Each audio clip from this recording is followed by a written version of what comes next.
수도권과 중부지방에 폭우가 쏟아지면서 인명과 재산 피해가 잇따랐습니다. 경기도 이천의 사찰에서 산사태로 요사체가 무너져 내리는 피해가 발생하는 등 사찰 비 피해도 접수돼 집중호우에 따른 사찰과 문화재 피해에 철저한 대비가 필요하다는 지적입니다. 나눔의 집의 후원금 유용 의혹에 대한 민관 합동 조사 결과가 조만간 발표될 예정인 가운데 법인 측과 공익제보 직원들 간의 갈등의 골이 좀처럼 해소될 기미를 보이지 않고 있습니다. 불교계에서는 나눔의 집에 대한 경기도의 진상조사가 지난 30여 년간 지켜온 나눔의 집의 근본 가치를 훼손해서는 안 된다는 비판과 우려의 목소리가 나오고 있습니다. 선사인들이 바위에 새긴 고래 그림으로 유명한 울산 반고대 암각화의 훼손을 막기 위한 보존 문제가 다시 주목받고 있습니다. 이런 가운데 종교적인 관점에서 암각화 속 고래 그림이 불교의 천도의식을 나타낸다는 해석이 나와 눈길을 끌고 있습니다. 우리 시대 청년들과 일반 시민들이 산사에서 명상과 수행을 통해 자신을 돌아보고 어떻게 살아갈지에 대해 고민을 함께 나누는 자리가 마련됐습니다. 남양주 봉선사에서 열린 붓다의 향기 청년희망 캠프 현장을 취재했습니다. 2020 세계유산축전 경북이 지난 주말 막을 올렸습니다. 사찰을 비롯한 세계유산의 가치와 의미를 알리는 다양한 공연과 전시, 체험 프로그램이 경북 지역 세계유산 현장 곳곳에서 펼쳐집니다.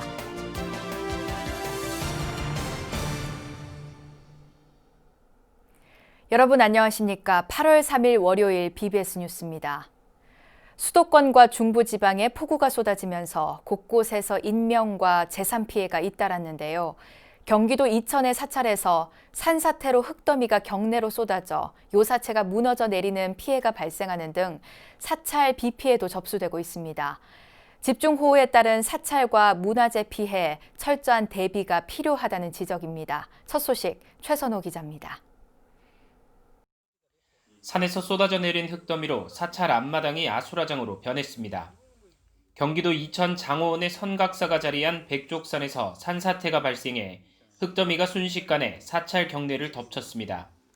이 때문에 창고로 쓰이는 부속 건물이 한꺼번에 쏟아진 토사에 무너져 내리고 스님들이 거주하는 요사체도 붕괴됐습니다.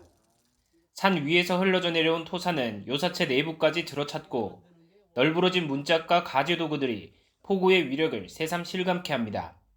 저 아래 건물이 지금 한 50평으로 대략 지금 현재 피해 본 게 50평이라고 대략 보고 있습니다. 그런데 그 50평 건물이 다 전소가 됐다고 봐도 과언이 아니고 그다음에 저기에 모든 漆기가 저기에 쓸렸고 이번 산사태는 장맛비로 집안이 약해진 상황에서 며칠간 집중호우가 쏟아진 데에 따른 것입니다. 새벽에 순식간에 밀려든 흙더미에 요사체에 머물렀던 주지 스님도 하마터면 큰 화를 당할 뻔했습니다. 스님은 갑작스런 산사태가 났을 때를 떠올리며 놀란 가슴을 쓸어내렸습니다. 지금 저기 부셔진 저기에 4시 한 20분경에 내가 저 안에 들어갔었어요. 저 안에를. 저 안을 들어가서 이상이 없구나. 그리고 나와서 이제 4시 반이면 내가 공양을 하니까 가서 공양을 하고 있는데 뭐가 우르릉쾅 소리가 나. 이게 뭐가 터졌구나. 이천 선각사는 경내에 템플스테이 수련관을 짓고 8각 7층 보탑 조성을 추진하는 등 수행 포교 도령으로서의 위상을 갖추기 위해 노력해왔습니다.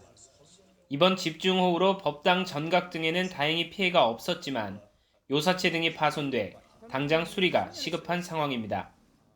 수도권의 수행 포교 도령 용인 문수산 법륜사도 산사태로 경내 삼성강 옆 부속 건물이 파손되는 등 피해가 발생해 스님과 신도들이 도량에 물을 빼내는 등 응급조치에 나섰습니다. 이처럼 중부지방에 쏟아진 집중호우로 곳곳에서 산사태가 발생해 산비탈과 계곡 인근에 있는 사찰들도 비상이 걸렸습니다. 사찰들은 지붕에 비가 새는 곳은 없는지 사전에 점검하고 배수로와 축대를 미리 정비하는 등 꼼꼼한 사전 대비가 필요하다는 지적입니다.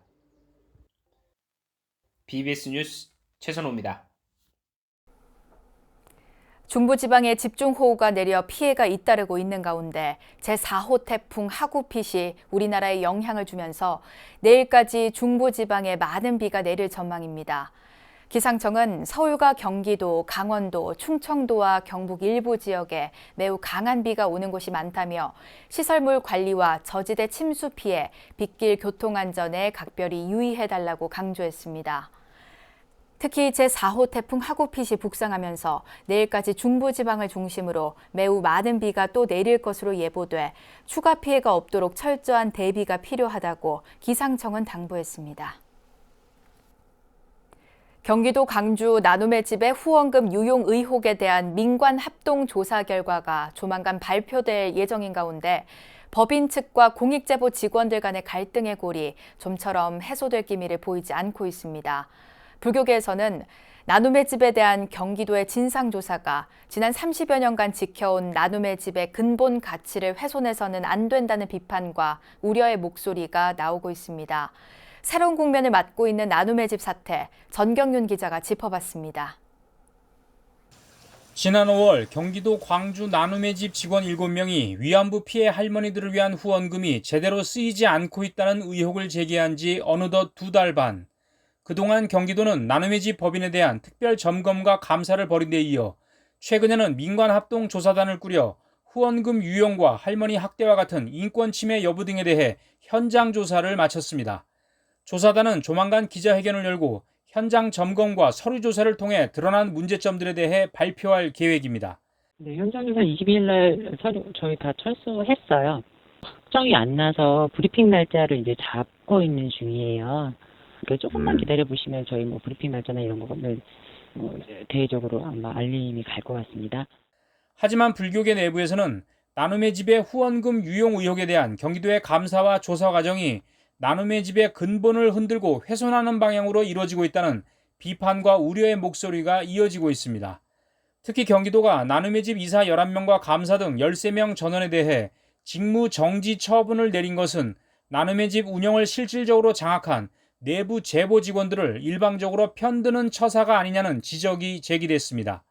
나눔의 집 법인 측은 민관합동조사단의 내부 제보자들을 옹호하는 시민단체 활동가들이 참여한 반면 법인에서 추천한 인사들은 모두 배제된 것도 형평성에 맞지 않는다는 입장입니다. 사용자가 원하는 그 단체와 또 이제 생각할 때 공익 제보자가 원하는 단체를 또 반반씩 해가지고 공무원들하고 같이 나와서 하면 이게 객관성이 있을 텐데 우리가 추천한 분 한 곳도 없이 다 배제되고.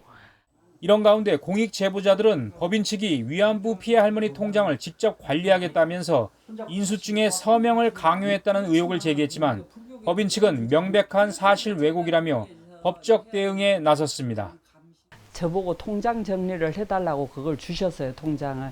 그래서 제가 강주 시내에 가는 길에 그것을 통장 정리를 해다가 어머님께 갖다 드리니까 원장한테 맡기겠다고 거의 안 받으시는 거예요. 그러면 어머님, 이것은 어머님이 저한테 주고 저는 받았다는 증거가 있어야 되지. 이에 앞서 6대 종교계 대표와 조계종 총무원, 교구본사 주지협의회는 잇따라 호소문과 입장문을 내고 나눔의 집 운영의 잘못된 부분은 바로잡되 30여 년간의 공덕까지 부정되고 폄하해서는 안 된다고 강조했습니다. 나눔의 집은 지난 30여 년간 위안부 할머니들의 쉼터이자 정신적 안식처의 역할을 해왔습니다. 이제는 갈등과 혼란을 멈추고 과오와 허물을 치유해 불교계의 소중한 자산으로서 새롭게 태어나기를 많은 이들은 바라고 있습니다. 나눔의 집에서 BBS 뉴스 정경윤입니다. 조계종 제19교구 본사 지리산 화엄사가 전라남도의 코로나19 사회적 거리두기 1단계 완화에 따라 미뤄왔던 화엄법회 법석을 재개했습니다. 화엄사는 경내 화엄원에서 교구장 덕문 스님을 비롯해 사부대중 100여 명이 참석한 가운데 강릉 등명 낙가사 회주 청우 스님을 초청해 화엄법회를 봉행했습니다. 모두가 내가 살고 있는 현실은 전부 전생으로서부터 왔다. 그러니까 전생에 내가 지연대로 지금 금생에 살고 있습니다. 그렇기 때문에 내가 잘 살고 못 살고 스님이 되고 또한 자기 지연 업대로 또 한국 직장을 갖고 있는 것은 전부가 전생에 지가 대원을 세운 그 원에 의해서 금생에 받게 된 것입니다. 청우 스님은 조계종 소청심사위원장과 총무원 총무국장, 강릉경찰서 초대 경승실장, 강릉교도소 교화위원, 범일국사 문화축전위원장, 강릉불교사업연합회장 등을 역임했으며 제18회 포교대상 공로상과 제24회 교정대상 자비상 등을 수상했습니다. 국보 제285호 울산 반구대 암각화는 선사인들이 바위에 새긴 고래 그림으로 유명한 세계적 문화유산인데요. 종교적인 관점에선 암각화 속 고래 그림이 불교의 천도의식을 나타낸다는 해석이 나와 눈길을 끌고 있습니다. 울산 BBS 박상규 기자가 보도합니다. 7,000년 전 선사인들이 바위에 그림을 새긴 반구대 암각화, 호랑이와 거북이 등 다양한 동물들이 등장합니다. 이 가운데서도 고래와 고래를 사냥하는 선사인들의 모습이 유독 눈길을 끕니다. 근대 포경 산업의 전진기지였던 울산이 수천 년 전부터 고래와 밀접한 관련이 있다는 점을 보여주기에 반구대 암각화는 고래 바위 그림이라고 불립니다. 국내외 암각화의 조예가 깊은 조계종 백년대계본부 사무총장 일감 스님은 반구대 암각화 속 고래 그림을 불교적 관점에서 새롭게 해석했습니다. 제사장이 고래의 영혼을 천도하는 모습을 그렸다는 겁니다. 요거는 고래의 영혼을 천도하는 그런 그림이다 라고 충분히 말할 수 있는 게, 이 보통의 암각화는 대체적으로 해가 뜨는 방향인 동남 방향을 보고 있는데 이 반구대 암각화는 북쪽을 향하고 있어요. 이 제사장이 고래들의 영혼을 위해서 기도하는 모습으로 비춰지고, 스님은 또 반구대 암각화 인근에 있는 천전리 각석 속 문양에 대해서도 비슷한 종교적 해석을 제시했습니다. 천전리 각석은 저런 문양이 영원한 생명, 끊임없이 반복되는 영원한 생명, 그런 것을 표현했을 가능성이 있어요. 그래서 이 여기는 실제로 과거에 여기서 화장을 하고 또는 여기서 이렇게 사람을 영가천도했던 그런 장소의 가능성이 있어요. 하지만 스님은 무엇보다 세계적 문화유산인 반구대 암각화가 이대로 사라질까 우려하고 있습니다. 반구대 암각화는 1971년에서야 세상의 모습을 드러냈지만 이후 50여 년간 물에 잠겼다 나오기를 반복하면서 이미 그림 상당 부분이 사라졌고 지금도 훼손은 진행 중입니다. 이에 스님은 반구대 암각화 이대로 물고문으로 망가뜨릴 수는 없습니다라는 제목의 청와대 국민청원을 시작했습니다.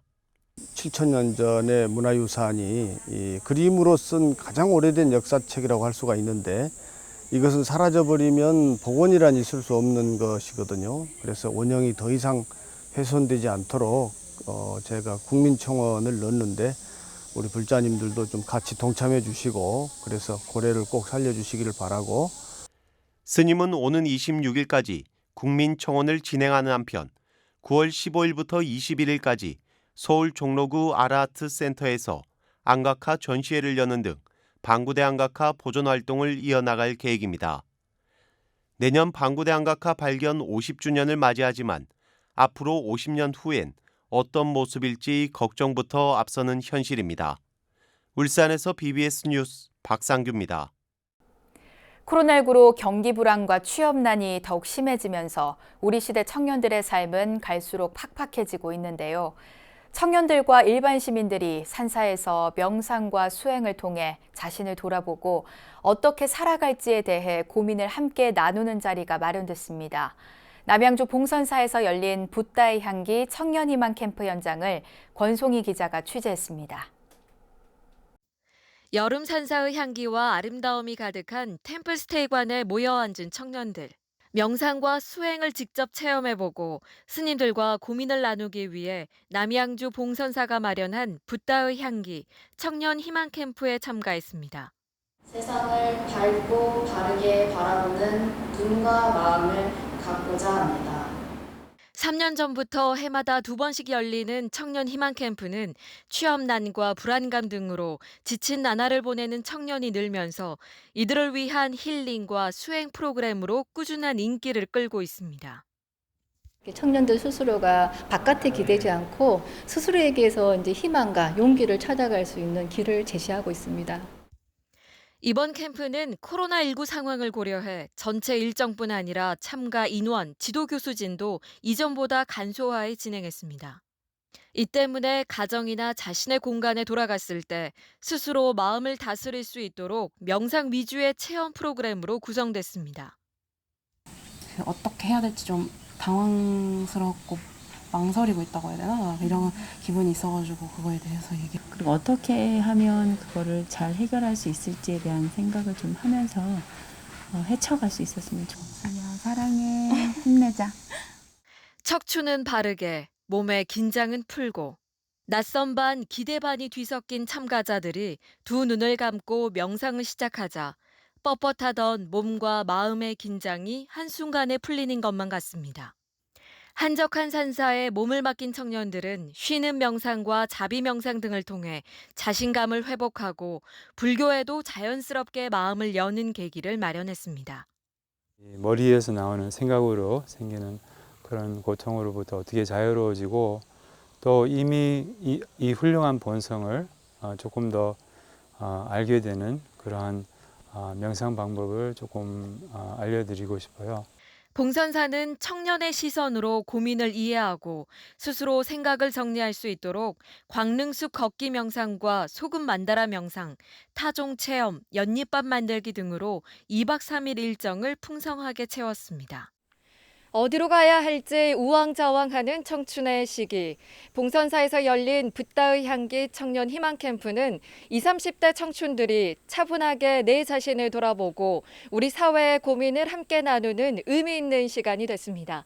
남양주 봉선사에서 BBS 뉴스 권송입니다. 가곡, 가고파, 성불사의 밤 등의 작사가이자 시조 시인인 노산 이은상 시인이 82년 전 지리산 칠불선원에서 접했던 중노차를 재현하는 찻자리가 하동 칠불사 벽안당에서 열렸습니다. 이은상 시인은 1938년 조선일보에 연재된 지리산 탐험일기를 쓰기 위해 구례 화엄사를 거쳐 칠불선원에 다다랐고 칠불선원 아자방에서 스님들로부터 차를 접한 뒤 칠불선원 중노차라는 시조를 남겼습니다. 칠불선원 중노차는 한여름에도 돌탕관에 청송불로 끓인 차로 초이선사로부터 내려오는 칠불사의 음다가풍입니다. 노산 이은상 시인께서 저희 지리산 칠불암 아자방 이 선원에서 그 당시 어른 스님들을 모시고 차 한잔 하셨던 그 날을 기념해서 차를 좋아하시는 스님들과 이 지역 어른들을 모시고 오늘 차를 하는 이 모임이 갖게 되었습니다. 이 인연으로 인해서 좀 더 이 지역의 어떤 차 문화가 또 불교의 어떤 그 차 문화가 널리 발전했으면 좋을까 하는 그런 바람을 가지고 있습니다. 이번 찻자리에서는 동국대 박희준 전 교수의 한국의 전통차와 칠불선원 중노차에 대한 설명과 함께 동참자들의 차담이 이어졌습니다. 2020 세계유산축전 경북이 지난 주말 막을 올렸습니다. 사찰을 비롯한 세계유산의 가치와 의미를 알리는 다양한 공연과 전시, 체험 프로그램이 경북 지역 세계유산 현장 곳곳에서 펼쳐집니다. 대구 BBS 박명환 기자입니다. 유네스코 세계유산으로 등재된 한국의 산지승원 7곳 중 한 곳인 경북 영주 부석사. 천년고찰 부석사에서 발레 무용수들의 리허설이 한창입니다. 부석사 창근에 얽힌 의상대사와 선묘낭자의 설화를 테마로 한 선묘 공연입니다. 선묘 공연은 일주문에서 시작해 천왕문과 범종루, 안양루를 거쳐 무량 수준에 이르는 10곳에서 발레와 탭댄스, 비보잉, 타악 연주가 어우러지는 옴니버스 형식으로 꾸며집니다.